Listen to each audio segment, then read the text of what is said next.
அமாவாசை முன்னாடி நாளே எங்கள் அம்மா சொல்லிடுவாங்க, "காலையில சீக்கிரமா எழுந்துக்கோ, அப்புறம் நீ கூட்டு பொரியல்லாம் நீ பண்ணு. அப்புறம் நான் சாப்பாடு சாம்பார்லாம் நான் செஞ்சுர்றேன். செஞ்சு முடிச்சுட்டு நம்ம வந்து பார்க்குக்கு போகலாம்."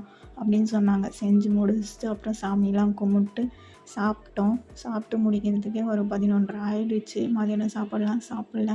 சாப்பிட்டு படம் பார்க்கும்போதே நல்லா தூக்கம் வந்துடுச்சு. தூங்கிட்டோம். அதுக்கப்புறம் எழுந்து பக்கத்தில் இருக்க பார்க்குக்கு போனோம். இது வரைக்குமே போட்டிங் போனதே இல்ல. அந்த போட்டிங் ரேட்லாம் பார்த்திங்கன்னா ரொம்ப அதிகமாக இருக்கும். ஏன் போட்டிங்லாம் போனதே இல்லைன்னா, அந்த போட்டிங் வந்து ஆரம்பிக்கிறதுக்கு முன்னாடி பக்கத்தில் இருக்க விளையாடுற பசங்க வந்து அங்கே போயிட்டு விளையாடியிருக்காங்க. அங்கே விளையாடும்போது ஒரு பையன் வந்து அங்கே அந்த தண்ணியில சிக்கிட்டு இறந்துட்டாங்க 2 பசங்க.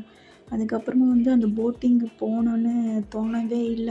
அந்த போட்டிங்க்கு அப்புறம் அந்த பையன் அந்த மாரி இறந்துட்டான். அந்த மாரி ஞாபகமே இருக்குது அந்த போட்டிங்கு போகும்போது, வரும்போதெல்லாம். அதனால் ட்ரை பண்ணல இது வரைக்குமே அந்த போட்டிங் போகணுன்னு சொல்லிட்டு. நெறைய பேர் வந்து பார்த்துட்டுலாம் போயிட்டுருக்காங்க. நீங்க வந்திருந்தீங்கன்னா கீழ இருக்க கமெண்ட் பண்ணுங்க.